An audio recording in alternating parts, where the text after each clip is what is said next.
This meeting is being recorded. Let's go. Good afternoon, good morning, or good evening, everyone, and welcome to the third virtual lecture in our series, Discover Ukraine, History, Culture, and its People. This event has been organized by the PIASt Study Group for Minority History.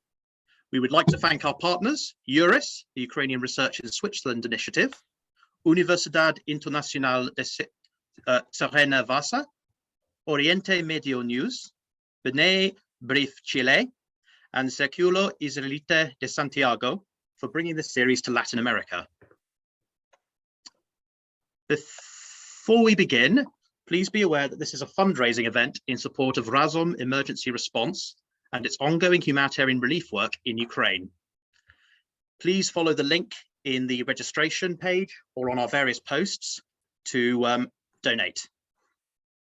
My name is Dr. Samuel Foster, and I'm a historian of both the Balkans and the First World War at the University of East Anglia and co-convener for the PIASt Study Group for Minority History. Please be aware that this session is being recorded and will be made available through the study group's YouTube channel, where you can currently find our first two lectures, Between Empires, Ukraine in the 19th Century, presented by Dr. Fabian Baumann, and The Territory of Ukraine and its History with Dr. Stefan Rindisbacher. Turning, however, to our third speaker, it is my great pleasure to welcome Dr. Elena Palko. Olena is a Leverhulme Early Career Fellow at Birkbeck College, University of London, whose research focuses on early Soviet cultural history and interwar Eastern Europe.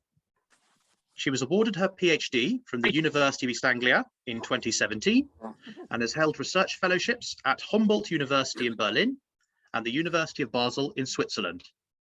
Olena is also the author of Making Ukraine Soviet, Literature and Cultural Politics under Lenin and Stalin, published with Bloomsbury Academic in 2020, and co-editor of Making Ukraine, Negotiating, Contesting and Drawing Borders in the 20th Century.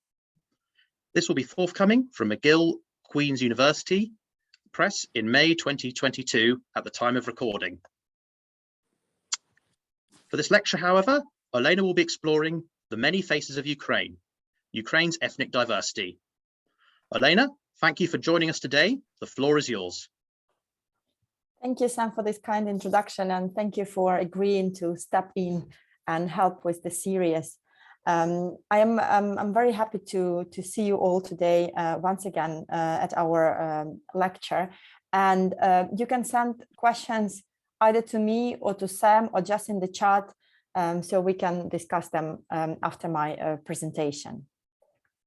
So my presentation today is entitled The Many Faces of Ukraine, Ukraine's Ethnic Diversity.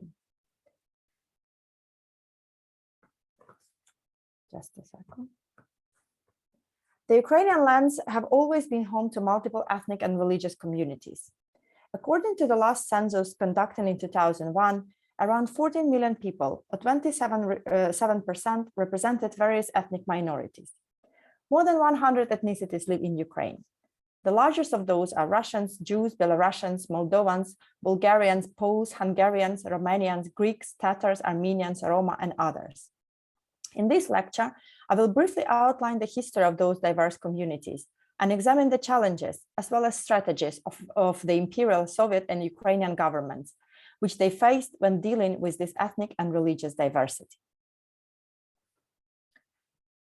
Let me start with the Russian community. The Russians constitute the largest minority group in Ukraine. As of 2001, there were 8.3 million of ethnic Russians, or 17.3%. Russians started to settle on Ukraine's land since the 15th century. First, they arrived in the so-called Sloboda Ukraine, today's Kharkiv region, and later the Novorossiya province, around the Black and the Azov Seas. Those were the regions acquired by the Russian Empire as part of the successful military operation against the Ottoman Empire in the 18th century. Modernization of the Russian Empire triggered mass migration of Russian peasants and workers to the industrial areas of Donbass and the left bank Ukraine. Constant movement of population between the Soviet republics was part of intentional strategy of the Soviet regime. First, Many Russians, as well as representatives of other Soviet republics, such as Belarusians, were labor migrants who settled on Ukraine's territory during the Soviet period. That said, the share of Russians grew constantly during the Soviet period. In Donbass and the Dnieper Basin, between 1926 and 1970, their number increased almost threefold. The Soviet population policies also led to Russian domination in the Crimea. In May 1944, the autochthonous population of the peninsula, the Crimean Tatar, were deported to Central Asia, and instead, Russians and Ukrainians were settled in. If before the Second World War, Crimea's population consisted of 25% Crimean Tatars, 10% Ukrainian, and 40% Russians, by 1959, the proportion of Russians accounted already for 71%, and the other 22% were Ukrainian.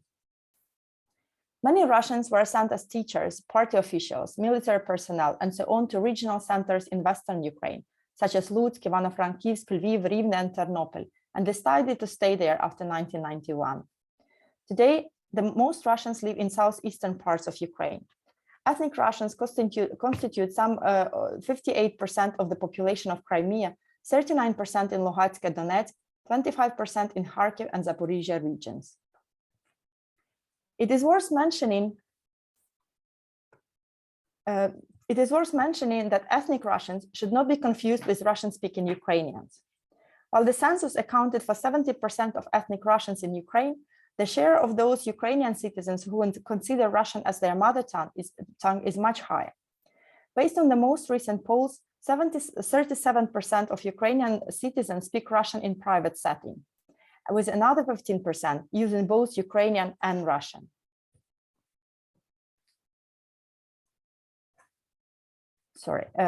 Ukraine was once home to one of the largest Jewish communities in the world.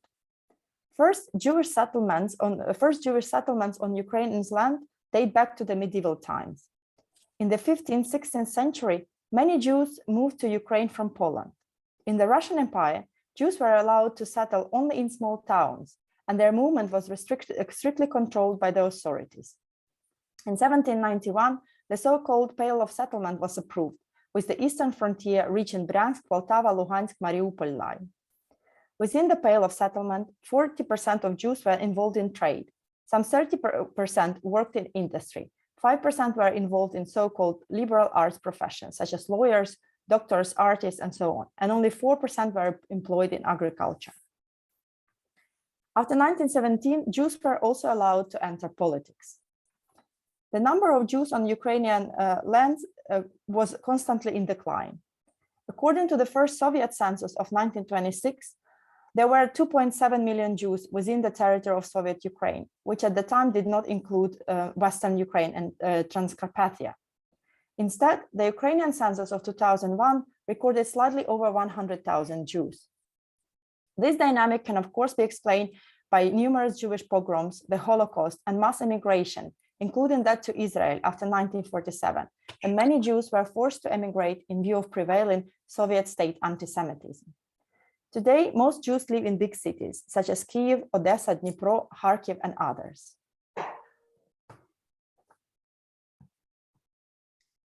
Poles constitute one of the oldest ethnic communities on Ukraine's land. First Poles came to these lands after the annexation of the Kingdom of Galicia-Volhynia in mid-15th century. Territories with large Polish population became part of Russia as a result of the tripartition of the Commonwealth. In right-bank Ukraine, 9/10 of all lands belong to Polish landowners. Polish nobility owned 87% of lands in Kyiv gubernia, 89% in Podillia, and 93% in Volhynia. Despite Russian administration, in popular imagination, those lands continued to be regarded as Polish. After the October Revolution in 1917 and the civil war that followed, large parts of territories in today's Western Ukraine were given to the newly established Poland, with many more Poles, especially those of nobility, being forced to emigrate. As a result, out of 8 million people who recorded Polish as their mother tongue in 1897, only 482,000 remained on the territory of Ukraine in 1926. The number of ethnic Poles further decreased as a result of forced population exchanges agreed by the Soviet and Polish governments shortly after the Second World War. Based on the census of 2001, there are only 144,000 Poles in Ukraine, most living in western regions of Ukraine, in Volhynia, Галичина, Podillia, and the city of Kyiv. Germans. The first German settlers were recorded in Zakarpattia or Transcarpathia at the beginning of the 18th century. There were German colonies in eastern Галичина, Bukovina, and Volhynia too. The history of German settlers in Dnieper, Ukraine, so the part of Ukraine under the Russian Empire, dates back to the second half of the 18th century, shortly after the Cossack siege was disbanded by Catherine the Great. German and Mennonite settlers were invited by the imperial government to come to southeastern Ukraine, today's Zaporizhia, Mykolaiv, Kherson, and Odessa regions, and the Crimea. German settlers communities were also encouraged to come to Bessarabia after this region became part of the Russian Empire. According to the imperial census, there were 345 German speakers, which constitute 4.2% of those of the population in Bessarabia, Kherson, Katerinoslav, and Tavria provinces. In 1926, the census recorded just under 400,000 Germans.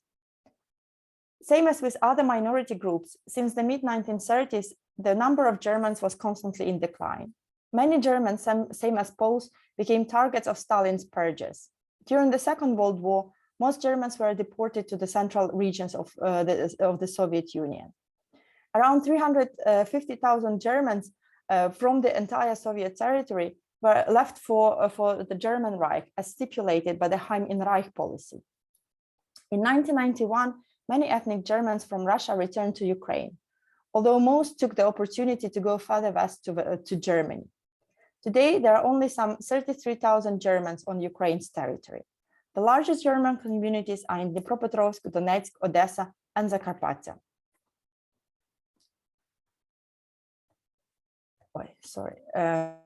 Crimean Tatars are these people are the indigenous people of Crimea. They settled on the peninsula since the 13th century, and in the 15th century they established a Crimean Khanate, at first a vassal state of Turkey, that later incorporated into the Russian Empire.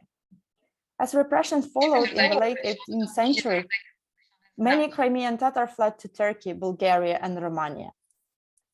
In May 1944, more than 190,000 of Crimean Tatars accused of alleged collaboration with the Nazis were deported to Central Asia. Instead, as I mentioned, many ethnic Russians moved to the peninsula. The Crimean Tatars started to return to Crimea in the late 1980s. If in 1989, there were only 47 Crimean Tatars in Ukraine, 2001 census recorded already 248,000 of Crimean Tatars. Most of them live in Crimea, 75% are rural dwellers. Following Russia's occupation of Crimea in 2014, many Crimean Tatars threatened with persecutions were once again forced to leave the peninsula. Ukraine is also home to numerous ethnic Hungarians, Romanians, Moldovans, and Bulgarians. As you can see on these maps, these communities are mostly concentrated in border regions, which also historically were parts of those countries. For instance, the historic region of Bessarabia until 1940 was part of Romania, and Zakarpattia until 1920 was part of Hungary, and then Czechoslovakia in the interwar period. So how did Russian and Ukrainian governments manage this social and cultural homogeneity? Although Russia proper had always been a multinational state, territorial expansion pursued by the Russian Tsar since the mid-17th century turned Russia into a multinational empire. Between 1646 and 1914, Russia's territory almost doubled in size.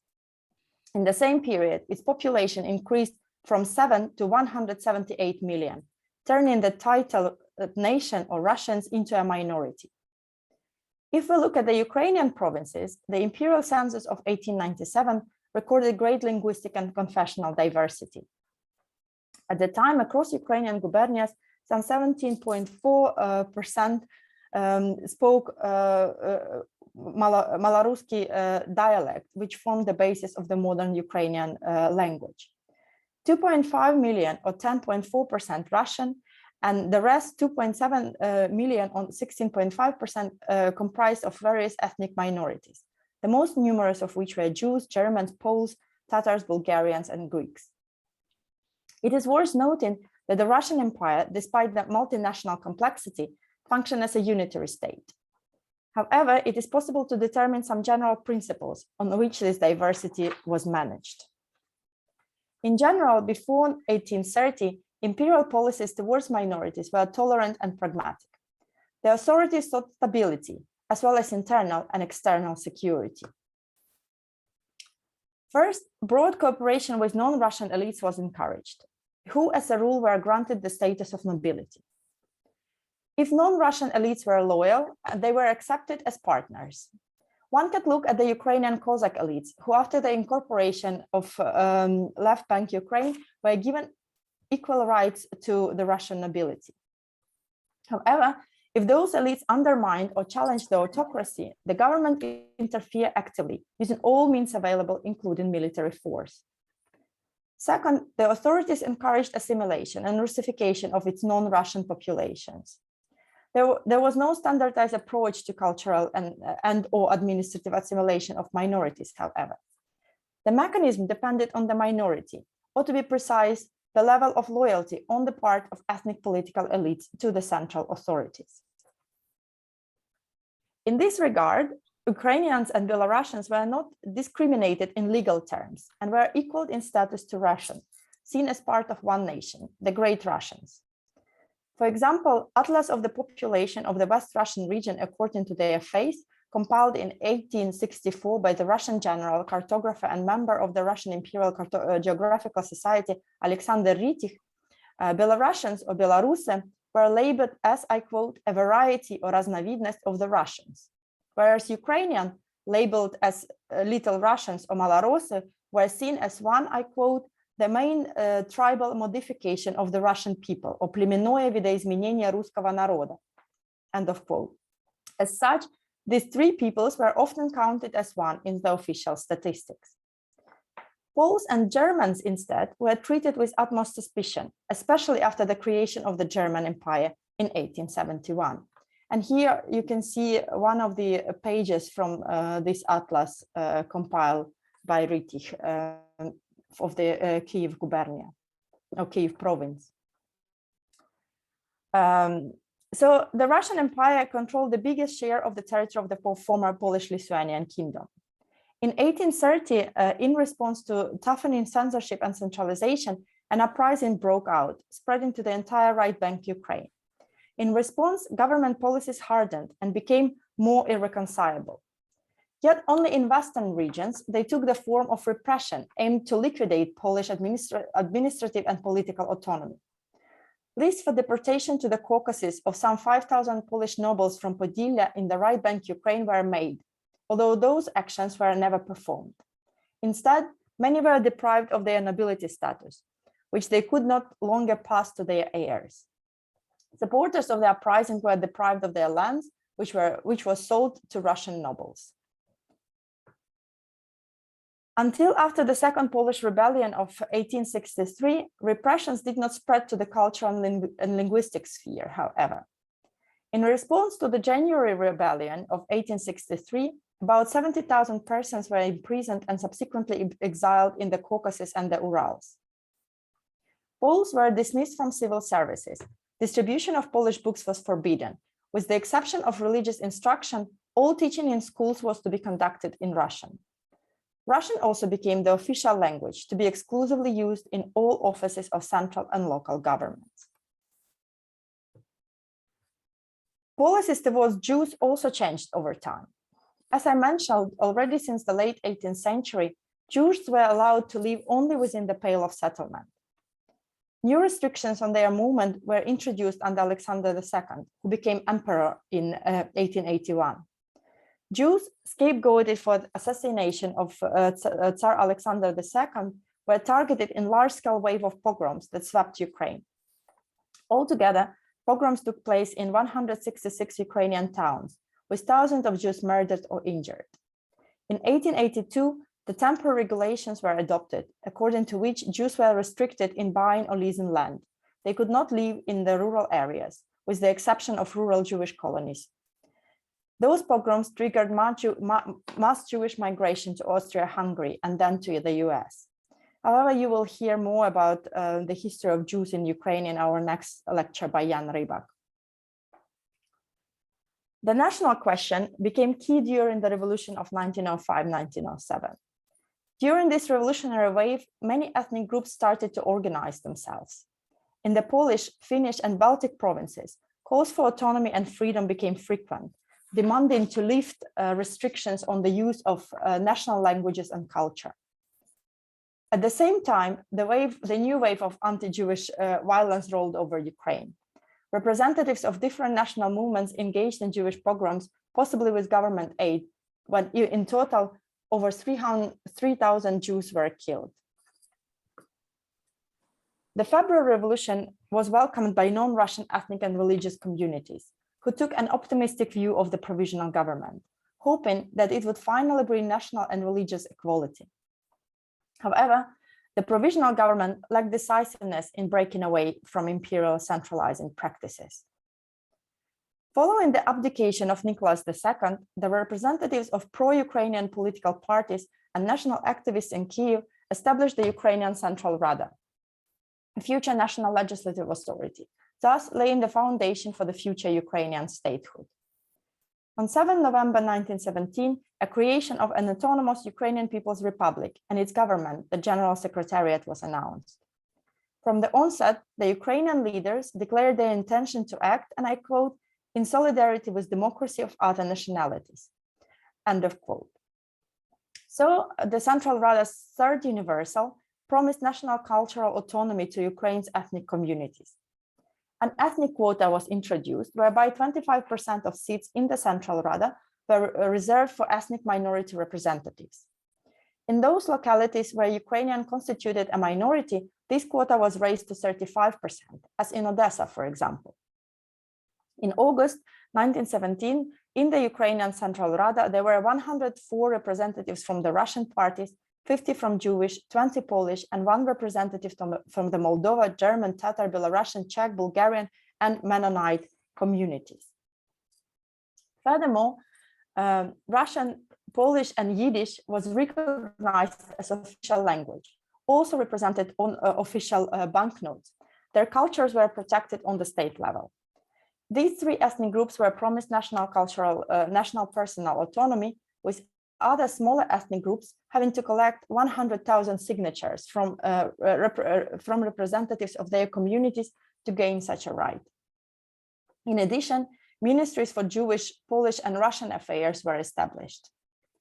Despite those attempts of legal recognition to the minority rights, during the establishment of the Ukrainian People's Republic, Jewish pogroms continued to be perpetrated on Ukrainian territory. Accused of alleged links to Russian Bolsheviks, tens of thousands of Jews were killed between 1917 and 1921. Although the Ukrainian People's Republic officially condemned pogroms and attempted to investigate them, they lacked authority to stop popular violence on the ground. So in 1921, the civil war was over, and the Bolsheviks managed to consolidate their power over Ukraine's territory. The Bolshevik approach in the national question was determined by their desire to overcome the imperial legacy of ethnic persecution and intolerance. At the same time, there was a certain degree of expectation on part of the minority elites as to what rights the new government should provide. The Bolshevik legitimacy, therefore, rested on their readiness to protect minority rights and incorporate non-Russian elites in the Soviet regime. Those were the tasks of the new Soviet nationalities policy, known as Korenizatsiya, introduced in 1923.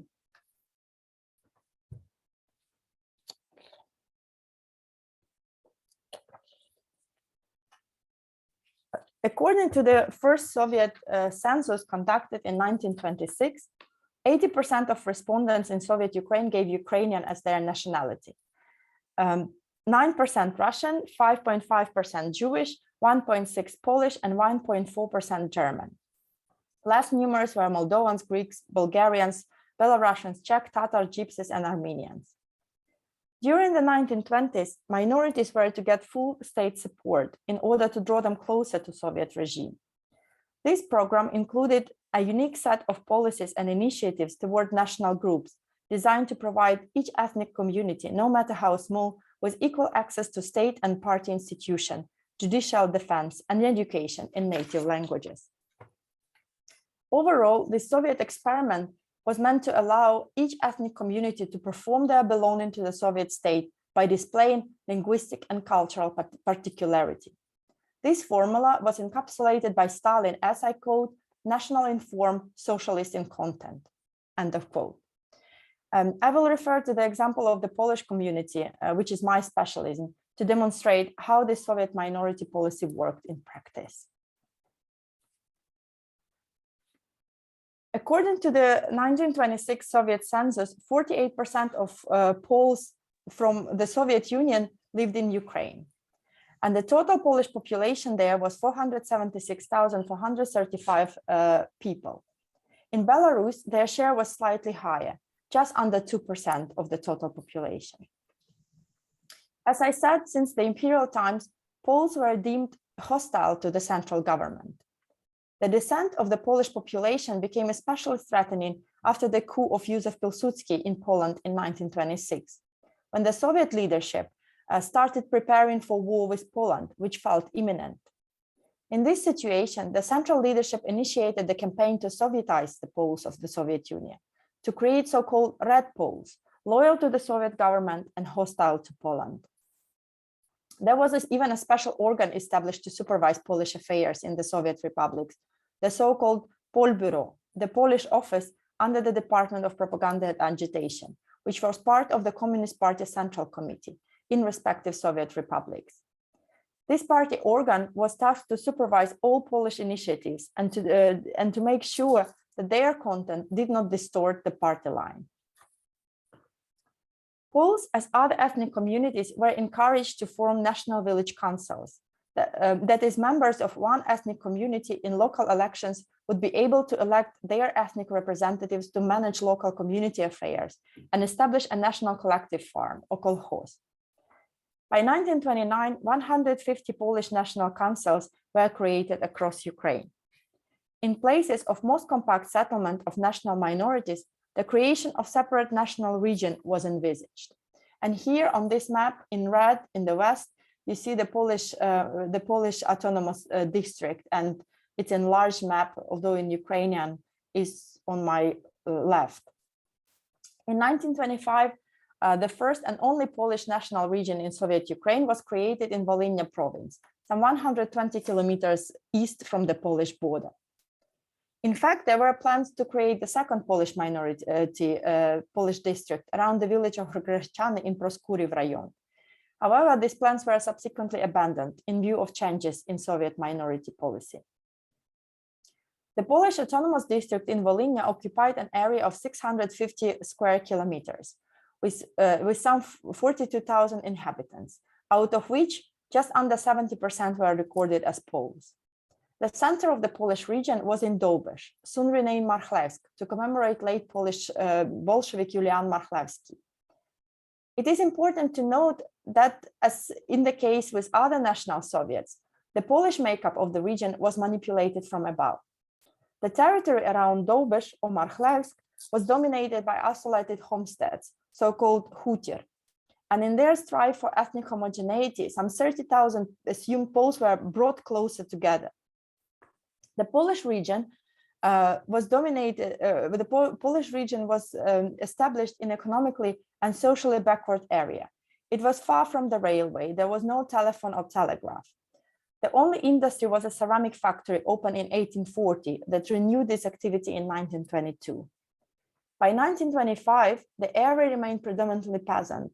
Literacy was low, only 47% for men and 37% for women, with only 4% of households collectivized.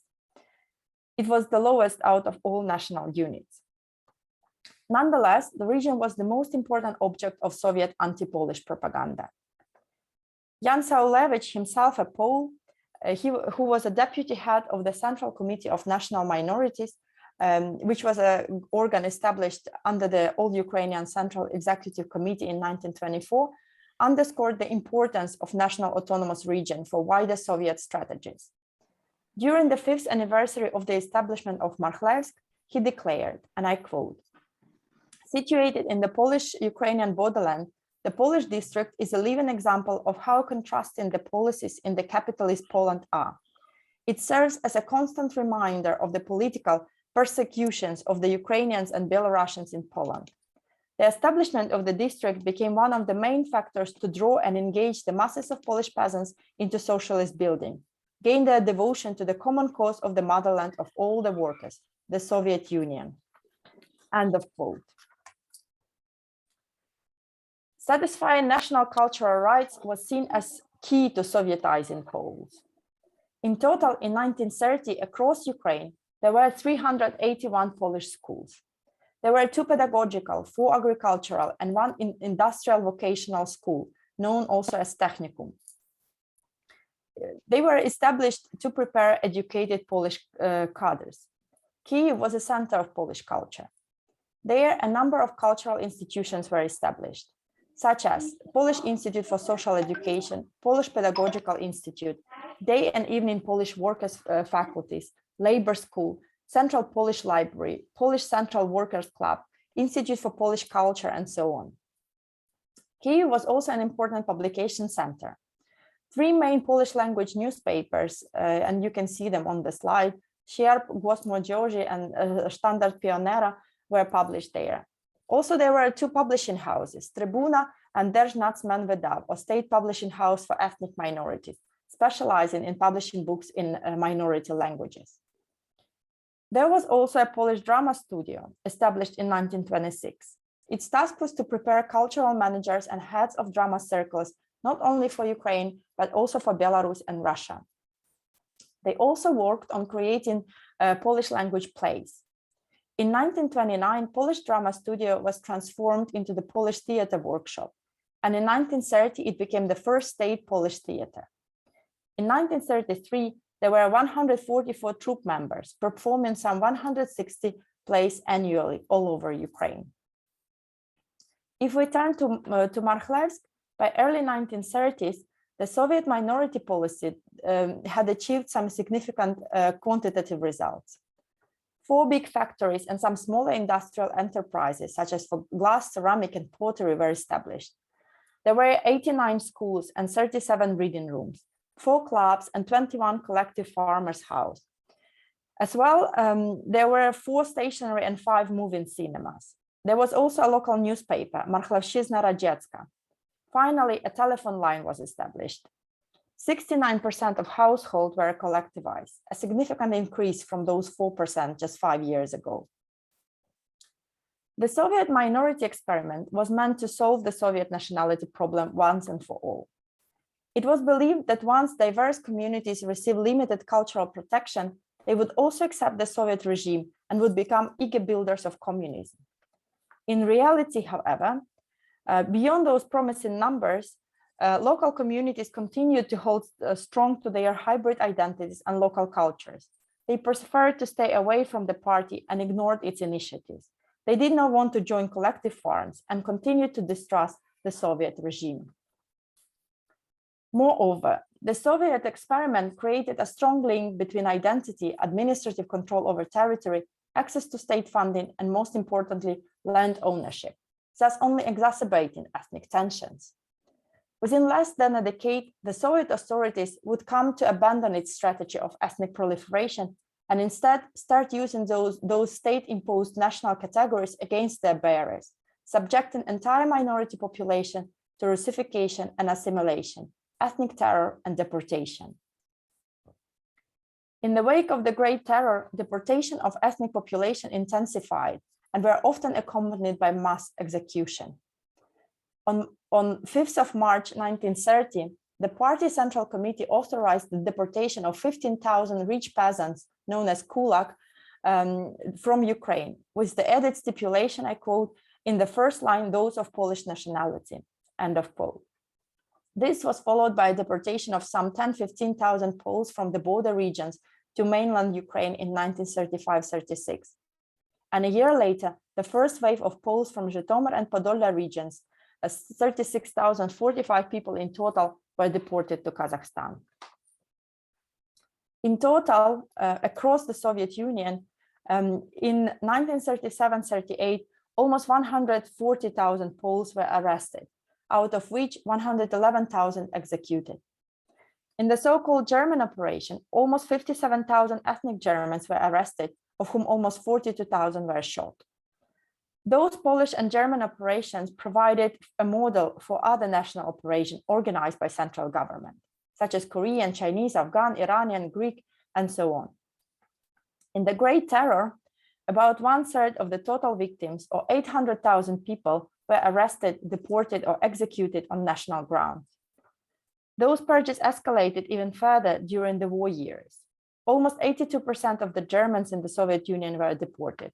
Other great waves of deportation unfolded in the southern region from November 1933 to June 1944 and between July and December 1944 that involved Chechens, Ingush, Crimean Tatars, and at least 10 other groups. After the war, yet another round of purges affected population in Western borderlands, especially in the re-annexed Baltic republics and newly incorporated Western Ukraine and Belarus. For those populations that remained on the Soviet territory, Russification became the usual practice. The Russian language became obligatory in higher education and any other professional activity. When Ukraine gained independence on 24 August 1991, the challenges faced by the government was not only how to manage by now significantly diminished ethnic diversity, but how to overcome decades, if not 100 years long Russification of Ukraine and its people. In view of the ongoing brutal Russian invasion of Ukraine, the legacy of Russian centralization, to no surprise, remains the main threat to Ukraine's statehood. But to move forward, Ukraine needs to rediscover its ethnic and religious diversity. Quoting the title of my presentation, Ukraine is a country with many faces and many histories. Its territory, as I tried to show today, is home to some 100 national groups, large and small, each of which should have the right to develop their language and culture. Moreover, Ukraine should cherish and highlight its diversity in historical perspective, to protect historical and cultural sides of those communities which no longer feature in Ukraine's statistics. To preserve this diversity is key for future stability of Ukraine and its becoming an equal part of the European Union and world democratic community. Thank you.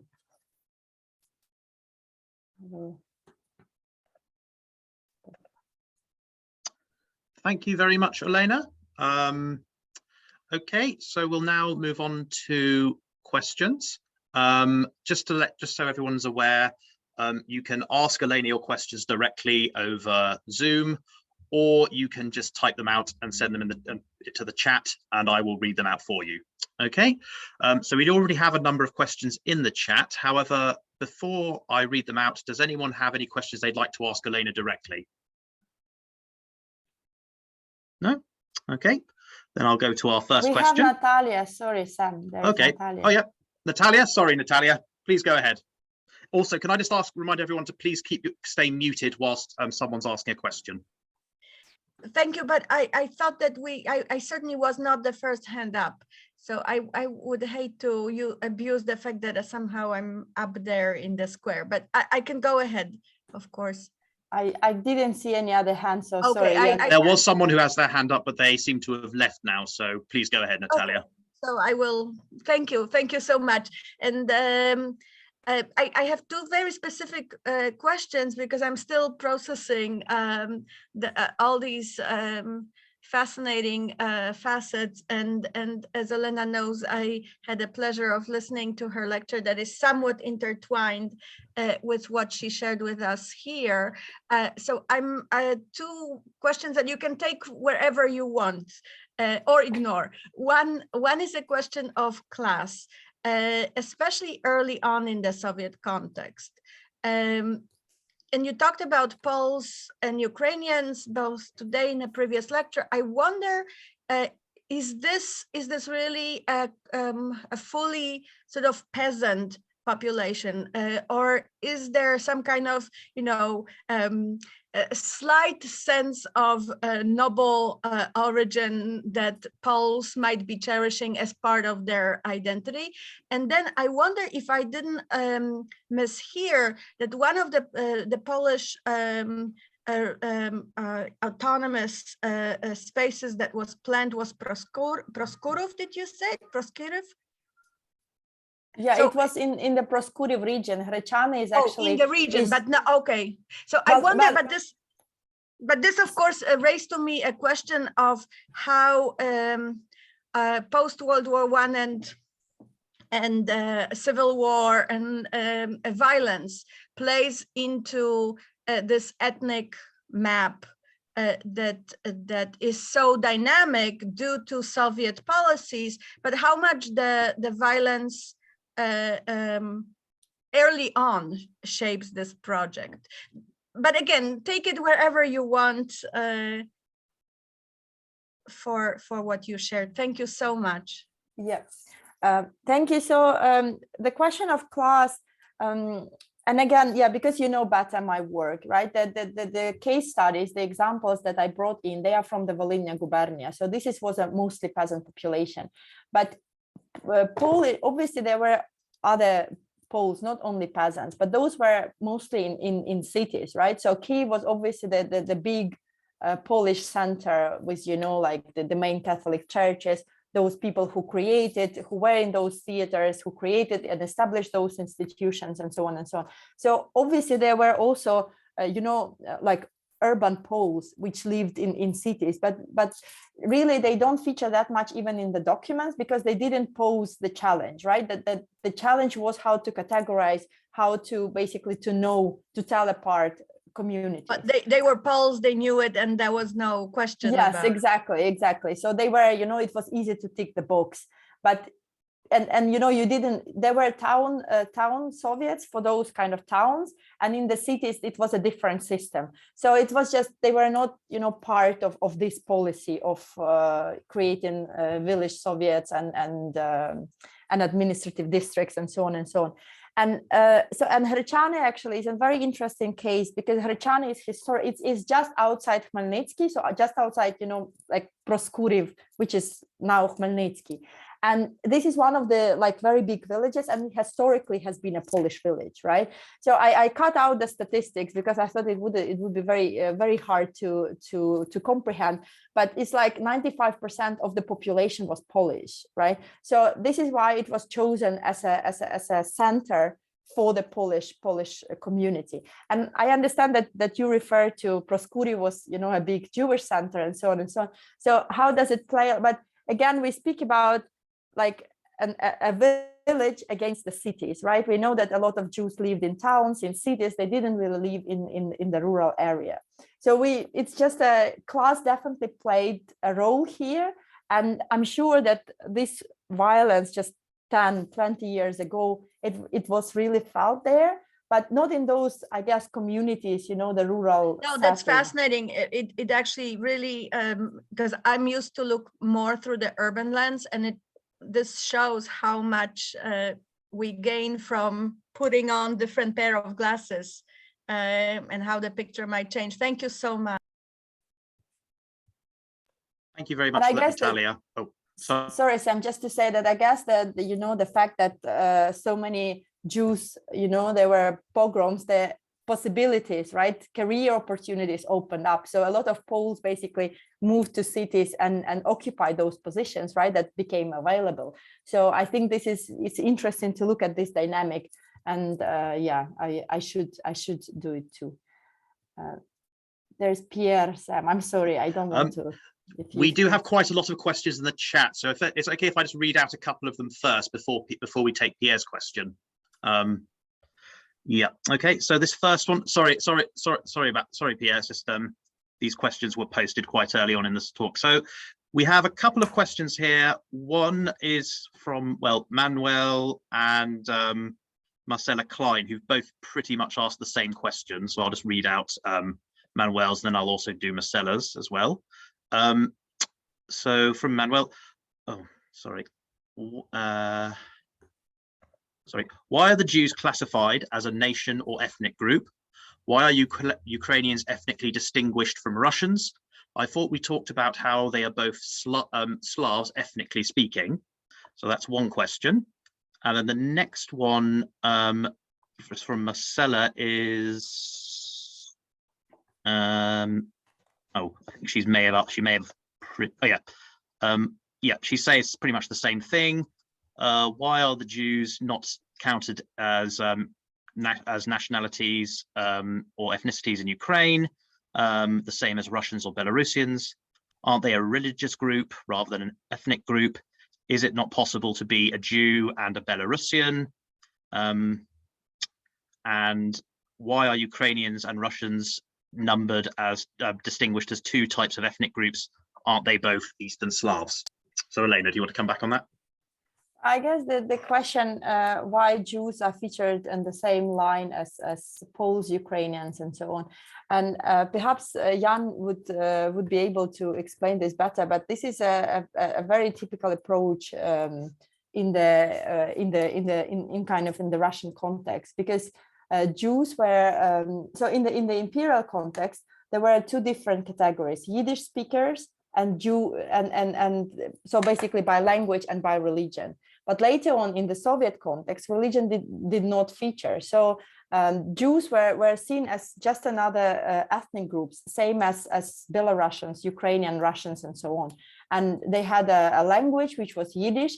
The Soviet Union did not recognize or did not basically, Hebrew was not a language used within the Soviet Union. So Yiddish was really kind of considered as the language of Jewish minority.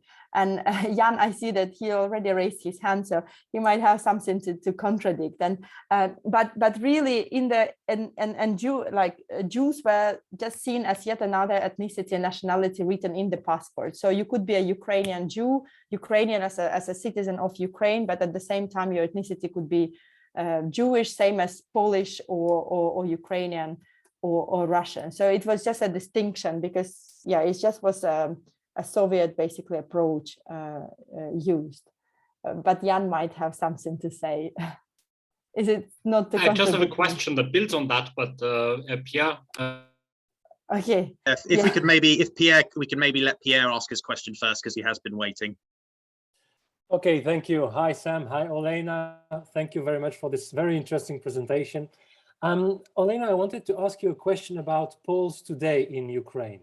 I mean, what is their status? Because in Poland, minority, when you have a certain percentage of people who speak, let's say, Belarusian or Ukrainian, they are allowed to get their, some documents in their language.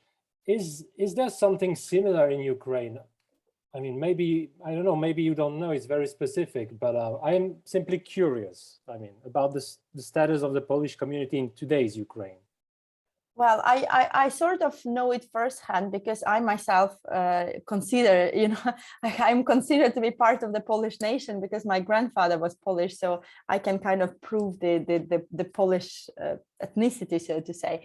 And I'm from small town in Western Ukraine where we have a very strong Polish community, and it's basically centered around the Catholic Church. And we also have a Polish school there, but which is also organized by the church. So it's really more church driven, and a lot of people actually rediscover their roots because of these affirmative actions. We can use the same metaphor of the Polish government because of Karta Polaka, right? Of this kind of Polish card. There are a lot of opportunities in Poland, and in the regions where I am from, you can say that, every third or fourth person can prove Polish heritage, because this is the former Krasy, the former borderland. So really, you just need to find a distant relative who was a Pole, and you would get this card, and hence you would get the ability to work in Poland, to study for free in Poland, and so on and so on.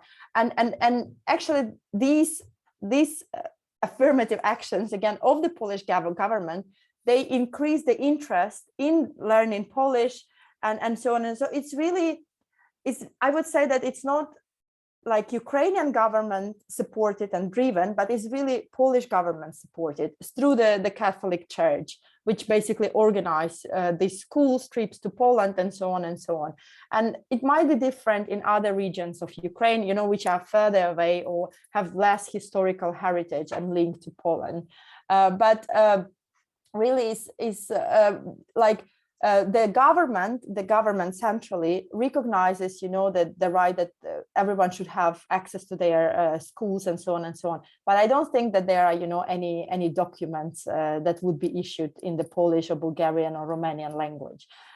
So like I know that the issue of schooling has been very problematic recently, and this is why we have these issues, especially with the Hungarian government, because like, you know, like the languages that are recognized or not, but basically it's kind of with this idea of Ukrainizing the nation. Obviously there is a lot of tensions with the minorities, especially those in the border regions for whom language is access to, you know, kind of benefits which other governments can provide.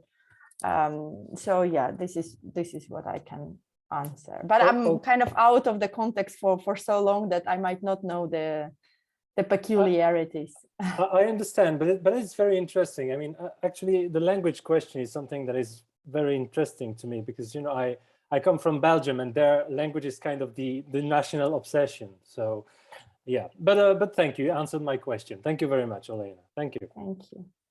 Thanks very much, Pierre. Okay, Jan, if you'd like to ask a question. I want to just jump in very briefly on this question of the census and the question of identifications and so on. I think that, so the census is intended to document the population, but at the same time also to shape it.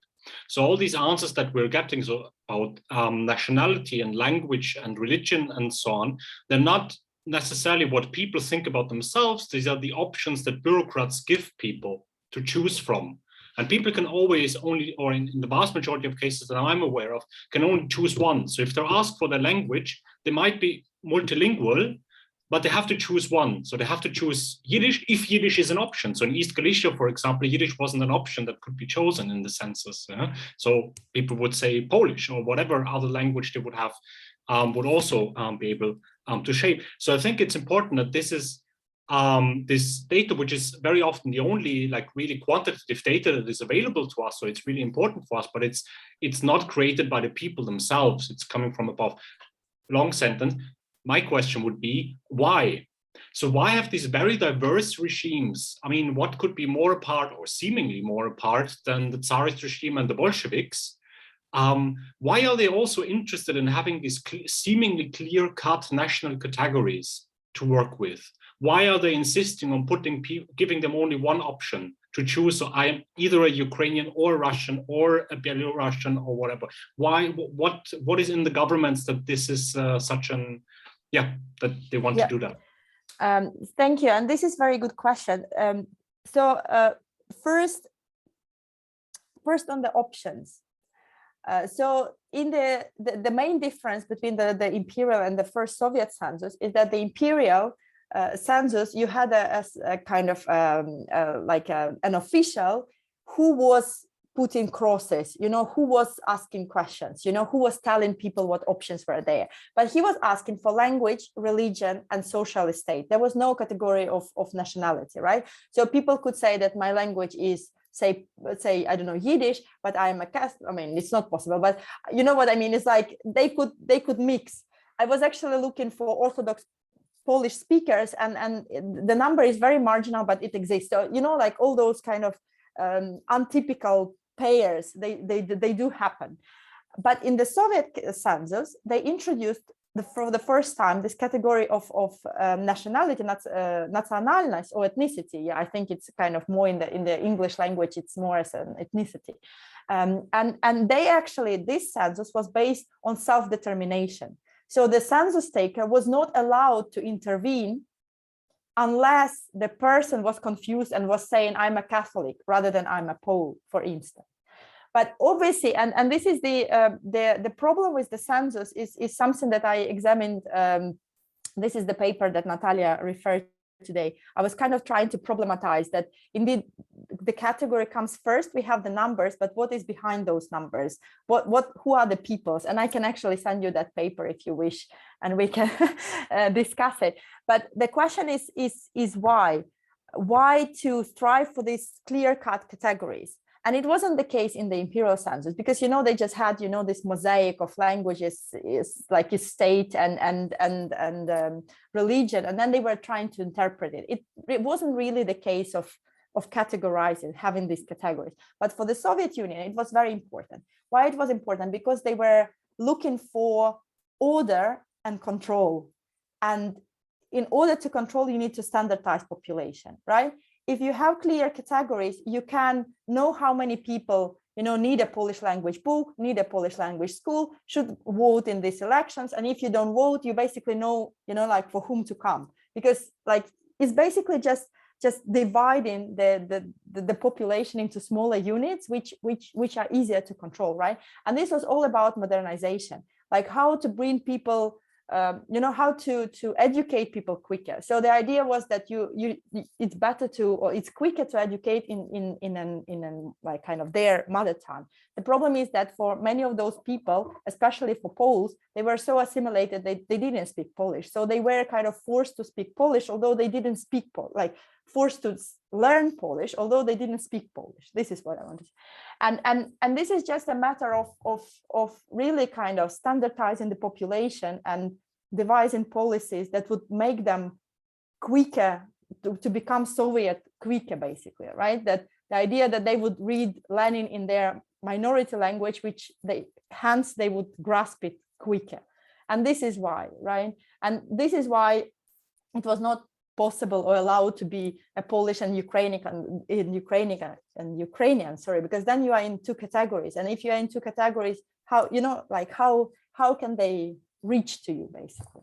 But this is very practical, very pragmatic. And it was also the ethnic categories were the basis for administrative reform. And I showed like the example. So you needed to be a part of the National Council. And how are you a part of the National Council? Just based on your ethnicity. So it was just, yeah, kind of how to speed up the process, basically. The process of Sovietization, of modernization, of social, like, you know, Sovietization, and so on and so on. Okay. Thank you. Thanks very much, Jan. I think we should probably go back to some of these questions in the chat.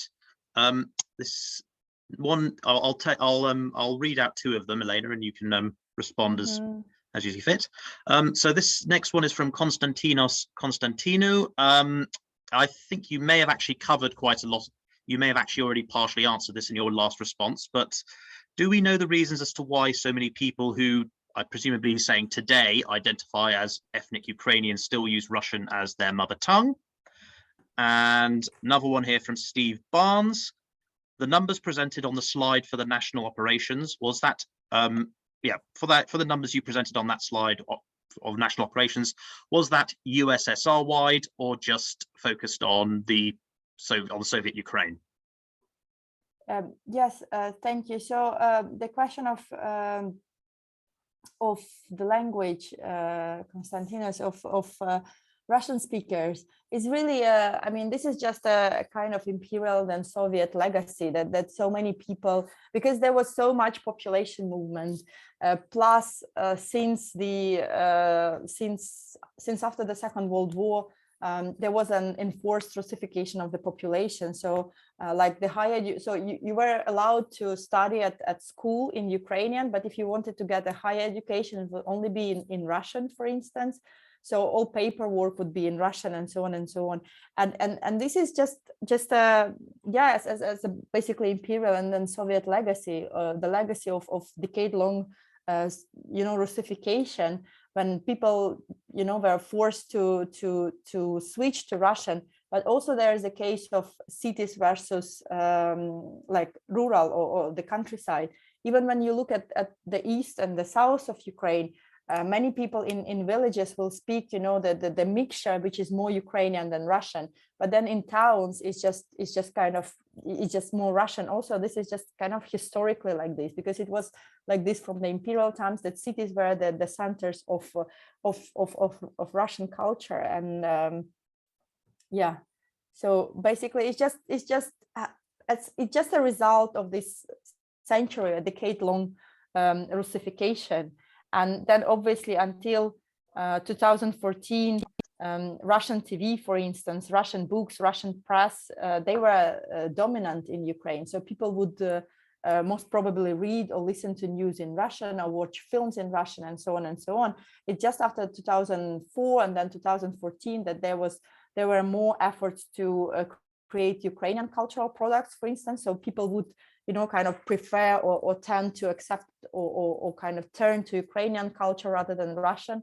And I think this process will speed up now in view of the war, but it's a very slow process of reclaiming basically population, turning them, to Ukrainian culture, to Ukrainian cultural products.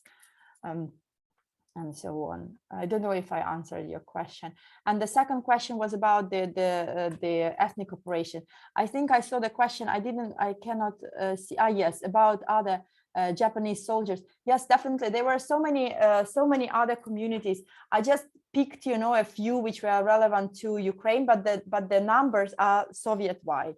And I just picked Polish and Germans just because they are more relevant to the Ukrainian context. But they were like, one of the first operations was the Korean operation, right? When a lot of Koreans were also deported, same as you say about Japanese soldiers and so on and so on. So there were almost every kind of community in the border zone. So I spoke more about the Western border zone, but obviously there is like in the East, in the South. So like all those communities with strong home state, they were targeted because they were seen as dangerous, as disloyal, as those who could betray, and so on and so on.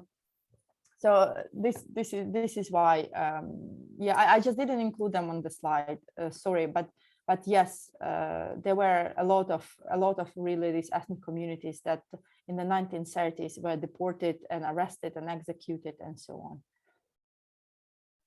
Okay, I'll read out a couple more then. So this is a question from Y. Toyohara. Do you think there is a possibility that Ukraine will change the alphabet it uses presumably from Cyrillic to Latin, as it seeks to become more Westernized? And this one is from Rosella Carrier. Thank you for the interesting presentation. I found it interesting that UNR declared 3 official languages. Could you give some more information about this? If I understood correctly, the Russian language was not included in this list of official languages. Okay. Yes. So first about the Latin alphabet, I don't know. I honestly I don't think so, because actually in the 1920s, the period that I'm specialized in, there were a lot of efforts to, for instance, with those languages in Central Asia, they were like, there was a choice whether to sort of turn them into Cyrillic or Latin script. So there was a whole Latinization campaign, but it mainly affected those languages in Far East. And I don't really I think there have always been some very exotic ideas. There were also, Esperanto societies and so on, but I just don't know. But as for today, I really don't think there is no debate about this. There is no really, I mean, nobody, or I have never heard about anyone speaking of Latinization, of switching to the Latin alphabet. But yeah, I might just not seen it, but I don't think it's a major concern really.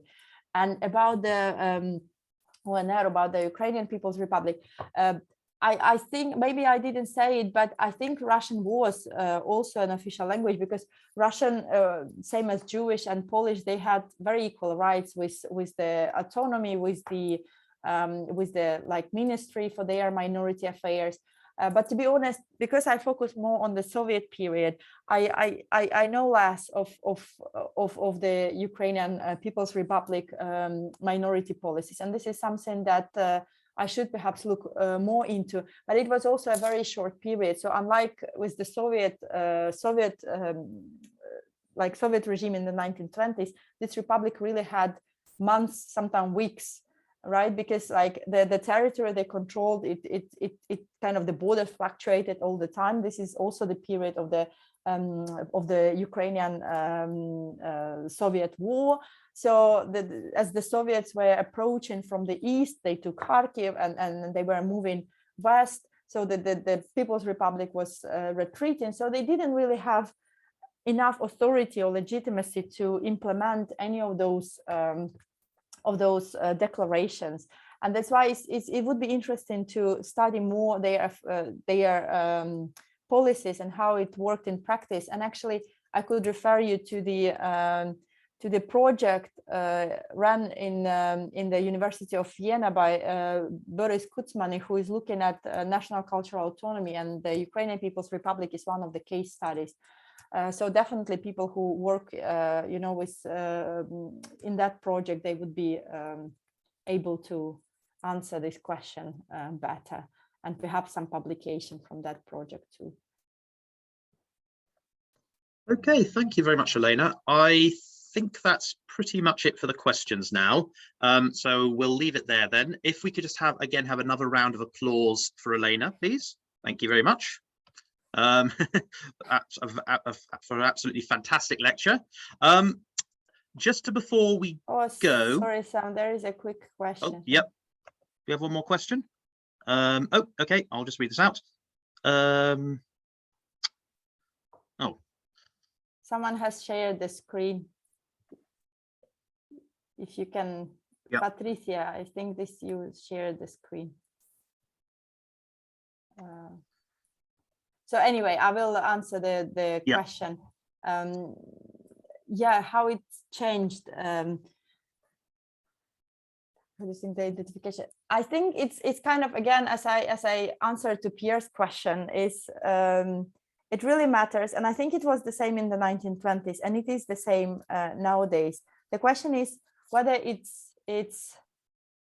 whether there's any benefit of being a minority or a majority, really. And in the 1920s, a lot of, if you are a minority, if you are, for instance, if you declare yourself a Pole, then you have access to more opportunities, because there were more funding for minorities rather than to the Ukrainian majority, because the Soviet government really wanted to increase this ethnic diversity, and they had obviously their own motives, but there was more money into it.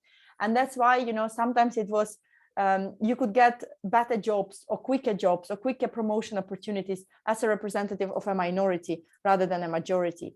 And nowadays, as I answered to Pierre, if there is a benefit to be a Pole, one would become, right? I also got my this Polish card just because, it would give me some benefits when I am in Poland, when I'm traveling, and so on and so on. But it doesn't mean that I really believe that I'm a part of the Polish nation. Maybe it's a bit ironic, all right? But even my grandfather, he never spoke Polish, so we don't have Polish in our family. We only have like Catholic traditions, but not the Polish language or culture. So I think it's a very practical choice for many. But obviously, it's like the state should help promote those ethnic diversity and minority rights, not kind of for the people that they should identify themselves just because other government gives something in return. But the Ukrainian government should really encourage diversity, right? Have interest in encouraging diversity, and then more people will identify themselves as minorities just because this is something that would enrich them too, rather than just from pragmatic concerns. Okay, thank you very much. I think that's it for questions then. So once again, if we can all thank Elena. It's enough, Sam. Oh, thank you. And thank you, Sam, for stepping in. Yes. You are welcome. Just a quick announcement. I think Jan just wanted to let me know, because Jan, who will be giving our next presentation, just wants to let everyone know that his talk will be running from the late 19th to the mid 20th century, and the title is actually going to be slightly different. The title will be Destruction, Revolution and Autonomy, Ukrainian Jewish History. Okay, once again, thank you very much, Elena. Thank you, and see you all next week.